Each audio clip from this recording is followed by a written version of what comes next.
In Matthew,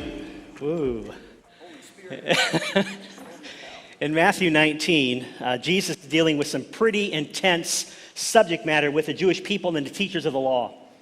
He's talking with them about divorce and remarrying, staying single, and how being rich fits in with the kingdom of God as this young kid asked Jesus what he needed to do to inherit eternal life. And Jesus simply told this kid, stop focusing on what the world says is important and seek first the kingdom of God. And a day or two before these conversations, Jesus had to explain to them about taxes, demon possession. He talked about his own death. Disciples are wondering who's going to be the greatest in the kingdom of heaven. And so Jesus told them that to be the greatest in heaven, one must have the faith of a child and become the servant of all. Jesus also discusses the subject of causing others to stumble, what the church should do if a brother or sister wanders away from the faith, and how to deal with sin within the church, which we discussed last week from Paul's instructions to the Corinthian church. And those are hard discussions for any spiritual leader in the first century with Jesus, the living word, present, let alone for those of us in the 21st century only having the written word and have to explain everything without Jesus being here. Jesus has been dealing with all of these heavy concerns for hours and days that the people were having about life, about hardships and faith. And in between all this deep theological and moral discussion, some parents were bringing their kids to Jesus, which was irritating the disciples. And they knew Jesus was getting tired and he didn't need to be spending time with such trivial things like the needs and wants parents have for their kids. And in Matthew, Mark, and Luke, they record this particular encounter, and Matthew says in Matthew 19, then the people brought little children to Jesus for him to place his hands on them and pray for them. But the disciples rebuked him, and Jesus said, let the little children come to me, and do not hinder them, for the kingdom of heaven belongs to such as these. And multiple times in the Gospels, Jesus even warns that if anyone causes these children or these kids to stumble in this life, it would better have been for them not to have been born than to mess with or lead astray God's kids. And I use this encounter Jesus is having with the parents and disciples and kids to affirm the importance for every generation of teachers and leaders, parents, and the church herself to understand the value that Jesus gives to our kids and how they are to be treated and taught in our chaotic, blind, confused, and dark society and culture. As you can see here, Jesus places a high value on them. He got quite irritated with his own disciples, the very men who would one day become the greatest proclaimers of the gospel of Christ and eventually would all become martyrs for the faith, for denying the kids an opportunity to meet the Lord. And they assumed that having all those kids interrupting and bothering Jesus during such a serious adult time would cause Jesus to lose his train of thought, or that he would become angry having to deal with these children and their parents when he had more important things to deal with. And Jesus wasn't having any part of that. All the parents wanted and all these kids wanted was to be taught by and learn from Jesus. They simply wanted a blessing and a prayer over their kids. I mean, what parent doesn't want that? And that is why NLCC places a high priority on our children's and our student ministry here. Back in 1989, NLCC recognized the need for the church and the kids to have a minister that would be completely focused on their spiritual needs. And so they hired their first full-time youth minister, and he served in that particular ministry for 12 years. And since then, we've had 7 youth ministers doing their best to develop our kids spiritually. When Sarah and Preston needed to get back to Joplin this year, they had our blessings, but their absence in student ministry leadership left a void. And many of our parents stepped in and filled some of that void in spectacular fashion. And we thank you, parents, for doing that.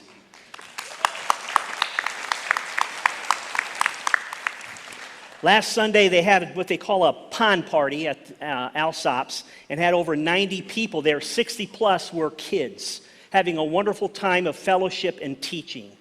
But our parents work full-time, some at home and some for employers. As much as they would love to, they don't have the time and the energy to put into student ministry full-time on top of all their other responsibilities. Now, this is why it is our prayer for God to have brought us a person who has a passion for ministry and a deep love for God's kids and a desire to connect everyone to Christ. And we believe God has answered our prayers in this with Lucas and Jessica. And so it's at this particular time that we're going to ask Lucas questions that you presented to us that we haven't already gone over in our interviews. And when we are done with the question and answer time, we are going to invite all of you to come up, and we're going to surround Lucas and Jessica, and we're going to offer a blessing to them and pray over them. One of our elders will provide that prayer for us. And then when all of this is done, if you haven't already voted online, there is a paper ballot out in the foyer for you to fill out. Just drop in the box, and just to affirm the leader's decision to bring Lucas and Jessica on board as our student minister here. So at this time, we're going to ask the questions. So at this particular time? At this time. Oh, okay. Right now. Lucas, good morning. Just a personal note real quick before I dive in here. I got the easy questions, just okay. so you know. So you give me easy answers. Awesome. This thing is on, right? Okay, Yes, just making sure. Okay. Just making sure. We're good. I hear you. Let me start with this, my friend. What is your favorite color? My favorite color, it's pretty common. I wouldn't say favorite colors, but as you can see, it's, like you can see it more often than anything, is green. I think green is probably my favorite color. Some green fans out there. Yeah, I think green comes in all sorts of shades. There's trees, there's grass, and it's All right, that's everything. enough. It's That's literally- enough. We got to keep this moving. Just kidding. We're trying to get to know you. You can say anything you want. Be careful. Does that color best describe your personality? Yeah. Are you yeah. envious with green? No, not envious. Okay, I would associate green with growth, and most of the things you see around us that are green are growing, and I've grown a lot in my life, and I think green has suited me for a long time. It's been my color for a while, and it just so happened to represent growth. So, yeah, I'd say it does represent. If we could go Family Feud on this, good answer, Good good answer, yeah, good answer. 12 points on the board. Okay, next easy one. When's your birthday?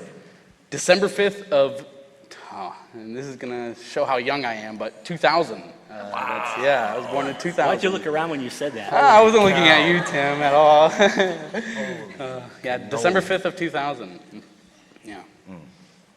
23, almost 24. Yeah. Almost 24, yeah. I was a fresh-faced sophomore Yeah. in high school, driving an '88 Cavalier. It was blue. Okay, speaking of your birthday, how would you celebrate in your ideal birthday?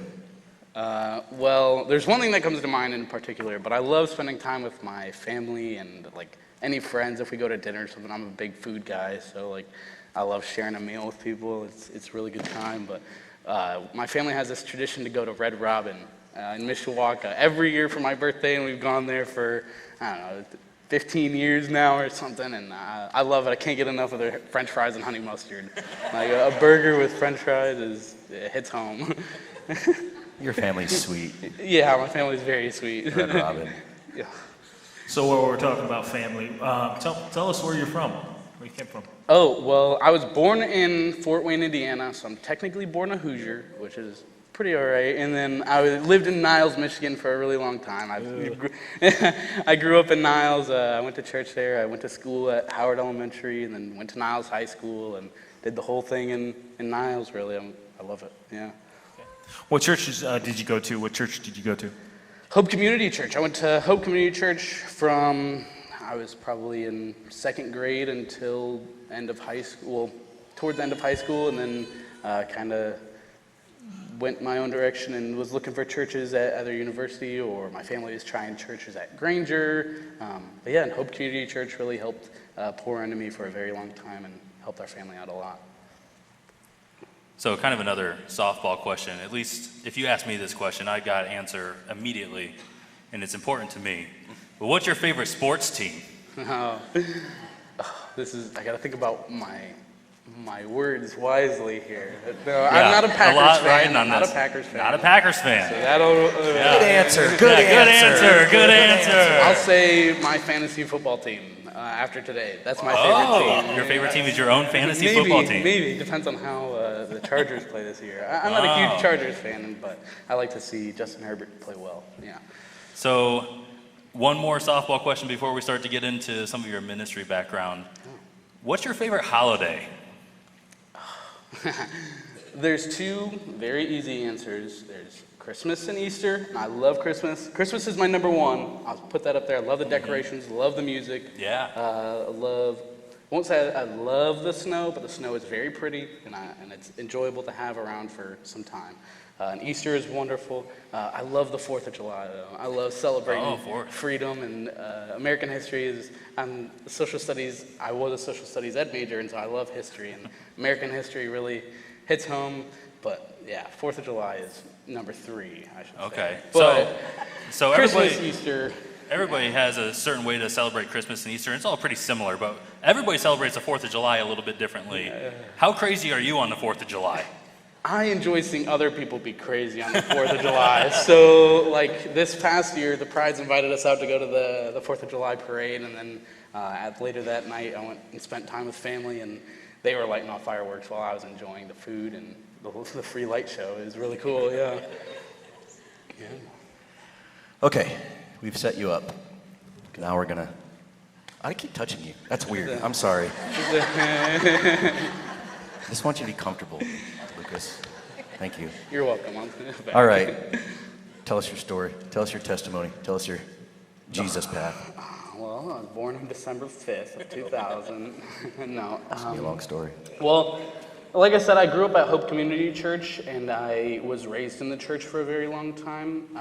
From as long as I could really remember, I was going to Sunday school and getting involved there. My mom would help teach Sunday school, and I'd help out whenever I could if she needed help passing out snacks or getting the little like first graders in line or whatever. But I would say from first grade to about middle school, I was definitely going in the motions, like through the motions, going to church, going with my family to either youth group when I was in 6th grade, 7th grade, and going to Sunday sermon, and then I watched my parents go to Bible study and stuff. But I was never really like devoted because it's just something that you're surrounded with, and if you're just surrounded, like a fish underwater doesn't know it's surrounded by water, and like, but. Then once I started getting into middle school and high school and struggling with kind of my peers and bullying and grades and pressure of that kind of manner, your brain also starts to change around that time. So my brain really fought back on the things I wanted versus the things that were good for me, and sort of fell away from the church and going to youth group, or really devoting my time to like getting to know who Jesus was. And that really stockpiled as I got into high school. And it's one of the reasons why middle school and high school ministry is so important to me, and like why those students matter so much, because that is such a detrimental age, like where things could go wrong or things could go right, quote unquote. But I think through high school I really struggled with bullying, and my mental health really started to take a toll, and I started to make poor decisions, started to like create, I wouldn't say bad friends because these people are still people I care about, but like just making poor decisions, being peer pressured into making not always like the best decisions in high school when you're a high school boy. And I think it really showed that I was not following what Jesus wanted for me when I was struggling with depression and anxiety, and I was even medicated to a point and going to therapy and trying to alleviate those things through either what people of the world would tell me to do. I would seek advice there and do those things. And through high school, I struggled, and my GPA also suffered from that when I graduated.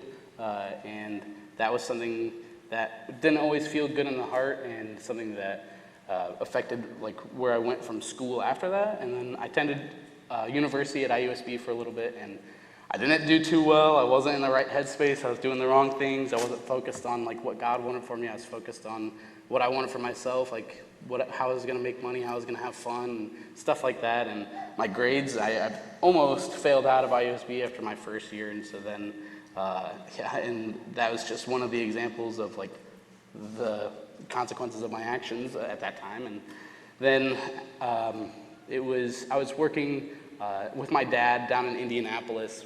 It's a pothole repair company, and we were out there fixing potholes. And I think there's one moment that really stands out, especially at this point in my life where I'm working construction and going through the motions, not really in school. All my peers around me are super successful in my eyes, and I'm there failing out of school, working on the roads. And not that that's a bad thing, everybody's life is different, but then in my own heart, I really felt pulled to ministry, and that's not only because of like what God was telling me, it's also because of like what God has put into my life throughout the past 10 years at this point. Like I'd been involved with Michiana Christian Camp for a really long time, and this had been something that I'd always gone to since First Chance Camp. I was there a week out of the year for any time, or like whatever camp session it was, and I was helping out with faculty during this time of the year. It's 2021, and my dad had called me that Saturday, and at this time they didn't really have me down as faculty, like for sure, and they were trying to get in contact with me to see if I was going to be there or not, and they'd been trying to get in contact for a couple weeks, and I was just kind of putting off the messages because during that time of the year in the summer you don't really get time off when you're working on the roads when it's nice out, like you got to go get work done. But then I get a call from my dad that Saturday, and he goes, hey, there's storms coming up this week, and I don't know if we're going to be able to make it to work this upcoming week because the storms are going to be so bad in Indianapolis. And so he ended up canceling work that week, which isn't something that happens very often, and it just so happened to be a coincidence that camp was that week that we got off, and that was just one thing that really stood out to me. And especially while I was there at the week of camp, I was struggling with things like my mental health and everything, and one of my friends, Scott Crary, was teaching everybody at one point, and he said something that really stuck out. It was like, why are you always searching for something new when what you've been searching for has like been there the whole time? And that really hit home, and I started journaling about that, and I was like, I'm at camp, I always feel so good, and like, what is this camp feeling? But then I'm like, well, at camp, we're involved in prayer, we're involved in Bible study, we're involved in community, like these are things, in worship, like these are things that I could be doing in my life to help outside of camp. And after that, I started just to journal and kind of like work on my spiritual disciplines, journaling, Bible study, worshiping, praying, and those things really started to reflect on my everyday life, and my spiritual life wasn't separate at this point, and my spiritual life was my life at this point. And like I just started journaling, and I had my own apartment at the time at 19, and I was on my patio, and I was just writing down and reading the Bible, and I was like, man, this makes sense. Like this totally is all like connected, and that was just like one of the light switches that flipped, and it was really cool to just see like myself catch on fire for that and really devote my life to not what I want, but for what like God is calling me to do. So one of the examples I saw that in was I had been involved in student ministry for so long without realizing it at the camp, doing faculty and like leading groups or leading students. And I was journaling, and I was like, God, I want to serve you. Like, where are my gifts? Where do they lie at? And how can those gifts be used to serve you? And so one of those things was student ministry, or even relationships with students and building those things and being in their lives and loving on them. And so I decided to go back to school after taking some time off and pursue social studies education, and I ended up going back to school, and I'm halfway through my degree now, and I've got a 3.9 GPA, and just the total flip of like instead of like what do I want, and it really made me motivated to serve something that's greater than me, and like being able to devote my entire life to be able to serve something that I know will take care of me if I'm serving him, like while I'm serving him. Like I think it was a super peaceful feeling. Like I was struggling with sleep a lot just because of my anxiety, and I started to be able to sleep better. My health became better, mental and physical health. I was able to like not get motivated, but to discipline myself to be able to do these things, because you don't always have motivation every day, but I was disciplined enough to be able to know like my God wants the best for me, and my God is awesome, and he serves us, and I want to serve him, and using my gifts and my abilities and whatever they may be wherever I'm at to serve him is really what has been my goal. I think that would say is my testimony, because from then on I really am fully devoted, yeah. So you were talking about your spiritual journey. Who were some key people that just who has had some of the greatest impact on your journey in faith? Absolutely. There's a ton of names that come to mind, but my mom has always been like a super solid rock and shown me like what it is to be Christ-like even when the times are difficult, and the amount of things that like me and my brothers watched my mom and like my family go through, and seeing like the strength and love that she still poured out to people despite like some of maybe negativity going into her life, like the way that she was able to use Christ has like her cornerstone, and use Christ as like an example of how to raise us is extremely influential. And yeah, I think even helping out in Sunday school, like being able to have those opportunities as a kid, you don't realize until you look back on it, like this is where God was trying to work through me, like even when I'm a child. But yeah, I would say my mom has the most influence on my faith, and she's extremely impactful in that. But there's also people, Eric Christian, he was somebody that helped me like when I was really early in student ministry, like figure out how to identify spiritual disciplines and how to communicate with the students and where to meet them at, and like to meet them where they're at and not to try to like tug them along. And Scott Crary is awesome. Lynn Pride has been amazing to work alongside. Like a ton of people in my life that I'm blessed with, but yeah.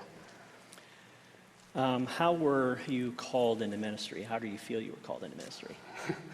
I think sometimes, yeah, I think there's a calling, and I think there's also a throwing into. Like I was kind of just put into it already, and it's something that I've been involved with for so long, and it's kind of hard to explain other than opportunities that have come into my life. I think that's one of the big ways that I can see God like talking to me is through opportunities that come alongside me while I'm staying in prayer and while I'm praying for those things. And so, what was the question again? I'm trying to remember the exact question. How was this one still? Yes. How was I called into ministry? Yeah, I think being called is really not the best word for myself, at least. Is like I was already put into it, and I'm kind of learning how to go about it as I'm growing still. So, and I think I've learned along the ways a lot of times through people that have more wisdom than me and people that are better at different things than me. So it wasn't necessarily you had a moment, but it's been a journey, Yeah, step absolutely. by step. God, as you have followed God, you just, as He's Became followed, more apparent. Yeah, there you just like once I started to follow God, like completely, things just started to fall into place, and those were things that led to ministry. And no matter where I was, it was kind of ministry was always there at the, I don't want to say the back end of it, but like subconsciously, it's always been ministry, especially with students being involved in either my friends or trying to talk to them more about the Bible or. Yeah, and I think being called into ministry, one of those, if I could give specifics, it would be one of the things that was really impactful was being asked to be part of a leadership team for the junior high 1 week of camp, and seeing how a fresh person who's fully devoted to God is being able to be used for the kingdom still, and like people, good people have definitely looked past some of the flaws of who I am, and like prior to like being fully devoted, and they've seen like my potential, and they've been extremely kind and generous enough to be able to try and help me alongside that journey with God to realize my potential to serve. Yeah. So as you started to devote daily and really dig into the Word, do you have a specific verse or a book of the Bible that really sticks out to you that you enjoy going back to? Oh yeah, I would say, the fruit of the Spirit, Galatians 5:22-23 has always been like a life verse of mine, and it's just something that hits home because I think if I'm following the Word and if I'm following Jesus' teachings, I should be able to exude these fruits, and these fruits should be apparent to those that are looking at me. And and it's love, joy, peace, patience, kindness, goodness, faithfulness, gentleness, self-control, and those are standards I hold myself to, and standards I try to hold myself to every day. And but a specific book would be James. James was definitely, I think it's a very good starter. At least in my experience, I've given friends of mine plenty of time suggestions to look at the book of James, because right in there it's trials and tribulations of many kinds produce perseverance. And I think that's one thing that everybody can relate to, especially those that don't know God or don't know Jesus. They can look at James and they can apply that to their lives, and they can realize what an impact like reading the rest of the Word can make. I'd say James. Nice. Good answer. Good answer. So tell us a little bit, how do you envision student ministry? service projects, programming, trips? Oh yeah, there's a ton of ideas running around my head. I'm still new, and I'm really excited to learn how the system has been running from Preston leaving it off, and as well as you guys taking care of it, and the elders and the entire volunteer group taking care of the program as it is. And I'm really excited to see where it's at and where it can go. And I'm really excited for service projects like serving among this community, because man, if you've been anywhere around here, you'll see there's hurting in the community, and I'm really excited to get students involved in serving not only like those abroad, but also serving those where we're at, and even them in their schools, like seeing how they can get involved in community projects in their schools, and getting them involved in even mission trips at some point would be awesome. There's just things that people need all the time, and even if it's just helping somebody who can't rake their leaves go out and rake their leaves or something, I think those types of projects are super impactful, especially when it comes to students and having students be hands-on and learning how serving affects others and affects your own soul and affects your service. Service projects all the way, and then programming, I think there's a lot of good programming in it already, and I'm excited to see where it's at and how I can maybe improve or learn from it and apply that to other things, and be involved in the church more as a whole too. I think doing that as an example will be a good example to the students to also be involved in things other than just youth group, and I think having those kinds of projects and would be awesome. And also just like, there's always fun ones. So if you think of youth group, you're thinking of like a bowling alley trip, or you're going to go to the pond, Alsop's Pond or something. Like those types of things I think is really awesome and beneficial to building relationships with the students, especially because like we have the privilege to be able to take care of any of your students, and building a relationship with them to make sure they feel taken care of is not only important to us and the students, but as parents, that's extremely important for the parents to be able to know that I am wanting to take care of their students, and like these students are taken care of. I would love for them to know that. Yeah. That's a great segue into the next question. Students, if anybody has teenagers or knows teenagers, they're all completely different. Every single one of them is completely different walks of life and stuff like that. How do you plan to connect with as many students as you possibly can? That's a great question. I think it's really personal in meeting them where they're at and knowing what I've gone through as like in my teenage years, and knowing how vulnerable they can be, understanding that like they're taken care of, and I want them to feel safe, of course, and knowing how each person, it gets difficult because sometimes there's so many people, but that's the fun part about it, because you get to learn how unique each person is, and like if you build off that relationship and that uniqueness, like the numbers will come around.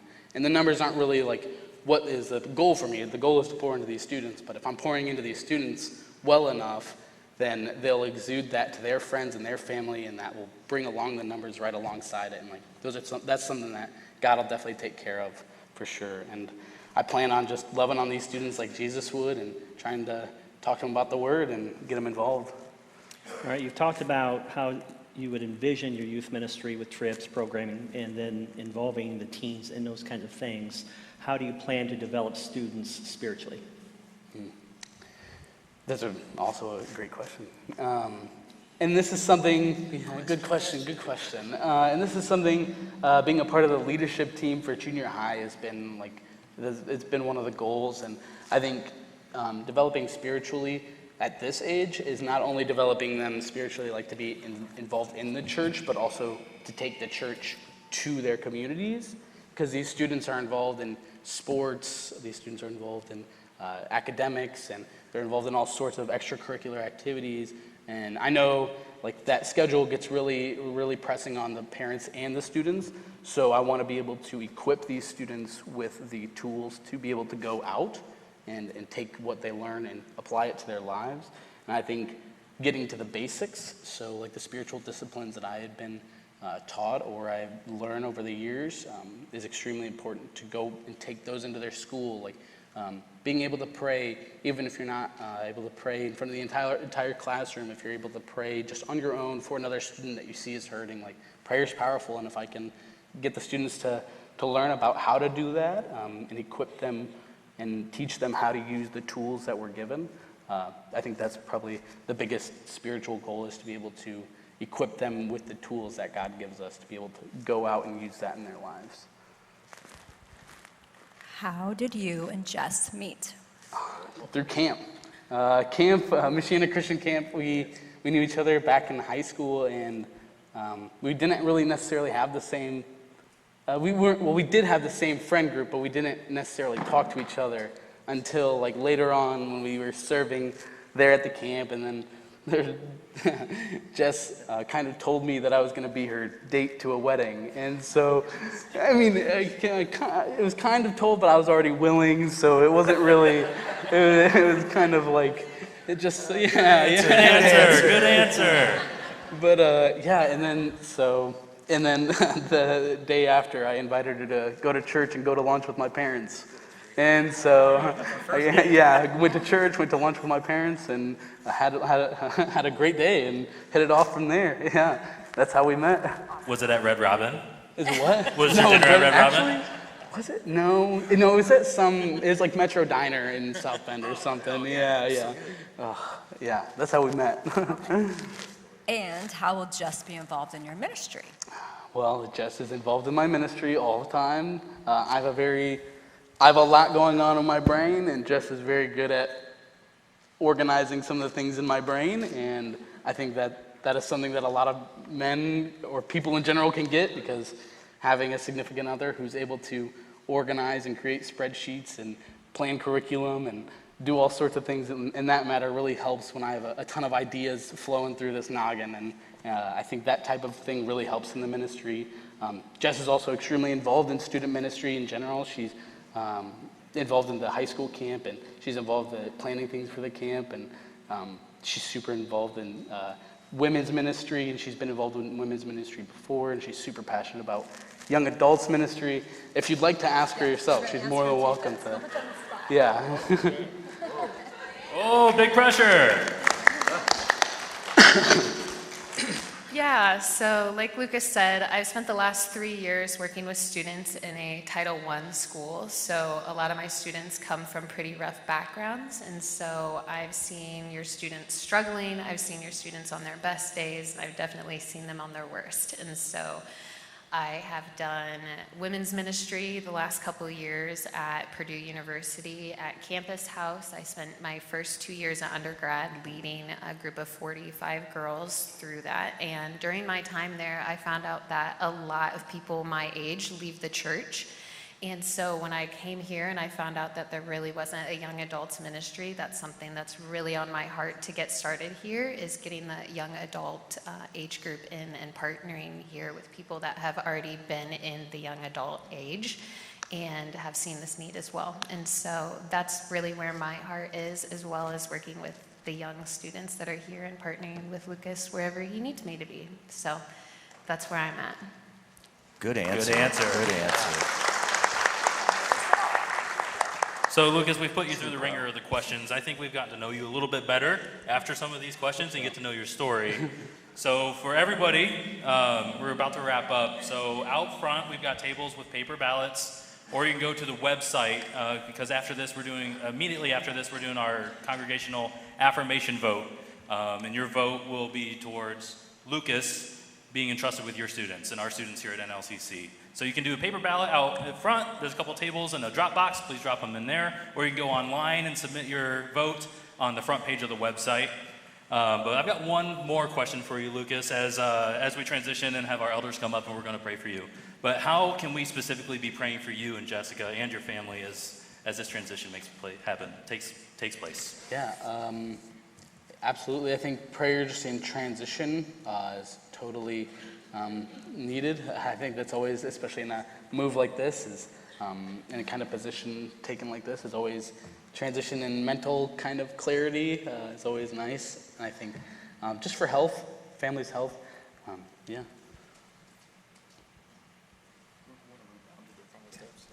Let's go on down here. Anybody want to come up? So we're going to bring them down here, and we're going to do something a little different as we wrap up here. I'm going to ask all of you that are willing and able to stand, and I want you guys to move in. We're going to surround Lucas and Jessica, and you just want to reach out to the person's shoulder in front of you. We just want to come around them as a church family and a church body and encourage them in this time of prayer.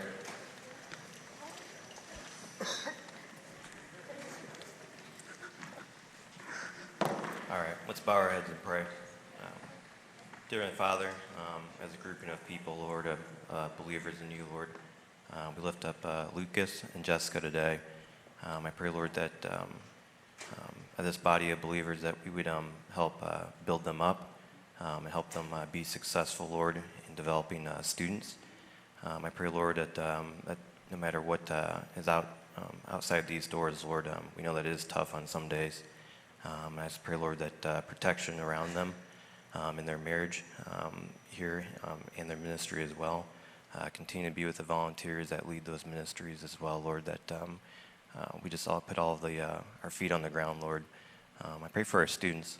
It's different than what we always say. Every generation is a little different. You know, it wasn't the same as when I was a kid, and so on and so forth, Lord. And I'll say the same thing here in a handful of years, Lord. But I pray that we'd help those young individuals develop into men and women, Lord, that follow you and raise children to follow you, Lord.